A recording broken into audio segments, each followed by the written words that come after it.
નીટની પરીક્ષાના paper leak મામલે દેશભરમાં વિપક્ષ દ્વારા વિરોધ કરાઈ રહ્યો છે। ત્યારે સુરતમાં યુથ કોંગ્રેસ દ્વારા કલેક્ટર કચેરી ખાતે પહોંચી વિરોધ પ્રદર્શન કરાયું હતું। તો યુથ કોંગ્રેસના વિરોધને લઈ પોલીસ બંદોબસ્ત કલેક્ટરાલયે ખડકી દેવાયો હતો।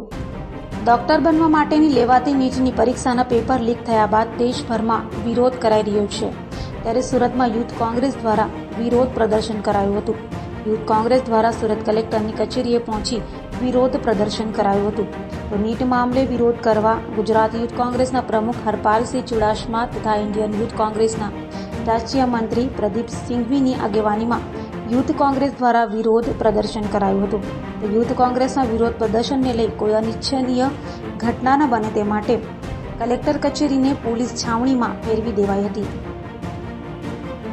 સુરત શહેર યુથ કોંગ્રેસ દ્વારા આજે નીટ પરીક્ષામાં જે ગેરરીતિ થઈ છે એ ગેરરીતિના વિરોધમાં આજે સુરત શહેર યુથ કોંગ્રેસ દ્વારા કલેક્ટર કચેરી આવી નકલી ચલણી નોટો સાથે આવેદનપત્ર પાઠવી જે આ નકલી નોટો છે એ નકલી નોટોથી અમારો એક સંદેશ જાય છે કે આ જે શિક્ષણ મંત્રીના જે વચેટિયાઓ છે જે મળતિયાઓ છે એ લોકોને પૈસાની ખૂબ જરૂર હોવાથી જે આજે પેપર લીક થયું છે એ પૈસાના જોરે થયું છે। તો આ પૈસા બતાવી અમે એમને વિરોધ કરવામાં આવે છે કે પૈસા અમારી પાસેથી લઈ લો, પણ આ વિદ્યાર્થીઓ આજે આપણા દેશના ભવિષ્ય છે એ ભવિષ્ય સાથે એ લોકોની સાથે ચેડા નહીં કરો। એ લોકોની વર્ષોની મહેનત છે એ વર્ષોની મહેનત પાણીમાં ના જાય એ માટે આજે વિરોધ કરી આ ચલણી નોટો સાથે અમે અહીંયા આવ્યા છે।